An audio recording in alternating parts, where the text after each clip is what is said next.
Bonjour, ici Jean-Michel de l'équipe Colobar. Aujourd'hui, on va parler d'application de teinture intérieure.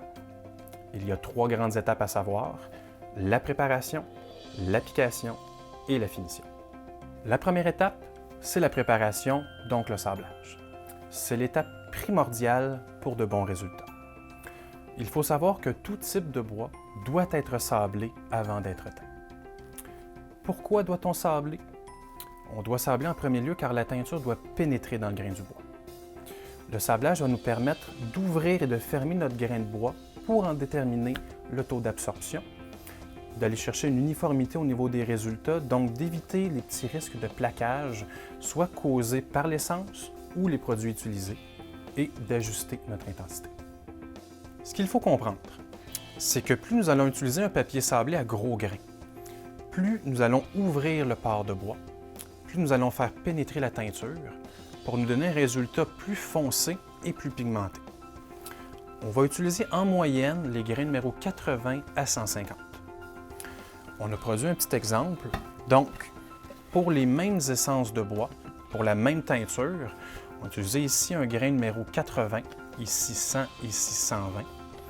On peut constater que plus nous fermons les pores de bois, plus la couleur est pâle. Il existe 2 catégories de bois. Vous avez la famille des bois mous, comme le pin et le cèdre, qui sont des essences plus fibreuses, qui vont donc naturellement absorber plus de teinture. En temps normal, nous allons conseiller un grain numéro 120. Pour la famille des bois durs, chêne, érable, merisier, qui sont plus denses, nous allons donc légèrement devoir forcer l'absorption de la teinture. Nous vous conseillons dans ce cas le grain numéro 100. Après avoir fini de sabler, il existe une étape facultative que l'on peut utiliser pour légèrement augmenter l'intensité de votre couleur. On peut mouiller le bois. On peut le mouiller avec 2 produits. On peut le mouiller avec de l'alcool méthylique qui va augmenter de 25 % l'absorption de teinture, ou on peut utiliser de l'eau qui, elle, va augmenter de 50 % l'absorption. 2 grands points à respecter. Toujours disposer de façon uniforme soit l'eau soit l'alcool sur les pièces de bois et toujours attendre qu'elles soient complètement sèches avant de teindre. On est donc rendu à la 2e étape, l'application de la teinture. Il existe un vaste choix de produits sur le marché. On peut tout d'abord commencer avec les chiffons de coton blanc sans charpie, qui ne perdront pas la petite mousse qui va coller dans la teinture. Toujours en prévoir de grandes quantités lors de vos projets. On a les tampons à teinture aussi, qui sont des éléments très pratiques. Et pour les projets de plus grande ampleur, on peut utiliser soit des pinceaux à teinture ou des blocs à peau de mouton.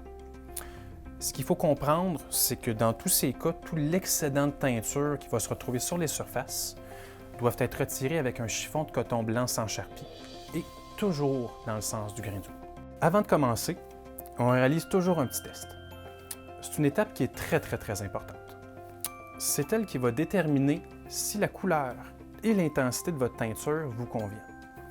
Dans le cas contraire, on retourne à l'étape numéro 1, la préparation, et on fait les changements qui s'imposent.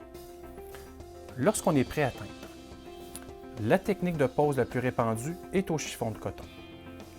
Donc, après avoir bien brassé votre teinture pour soulever les fonds, on imbibe nos chiffons de teinture et, comme exemple cette marche, nous allons la traiter sur toute sa surface. Nous allons essuyer tout l'excédent de teinture dans le sens du grain du bois. Dans le cas de surface plus grande, nous allons travailler section par section. Petit truc pour éviter les chevauchements.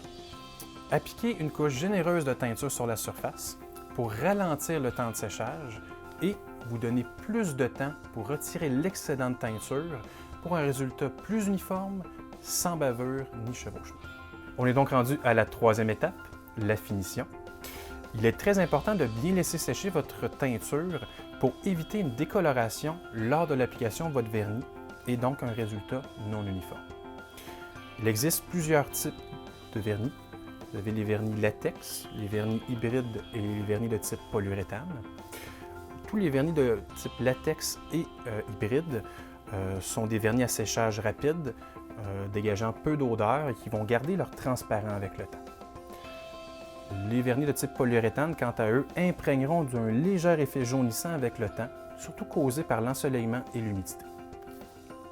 Je vous suggère dans vos projets de teinture de couleur foncée l'utilisation des vernis hybrides ou des vernis de type polyuréthane pour aller chercher toute la richesse, la profondeur et l'intensité de vos couleurs. Dans le cas de teinture de type grise, pâle ou naturelle, nous vous suggérons les vernis de type latex. Nous vous suggérons deux types d'outils pour l'application de vos vernis.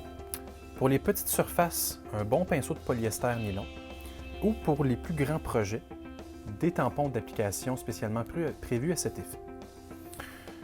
La plupart des vernis vont nécessiter 2 à 3 couches.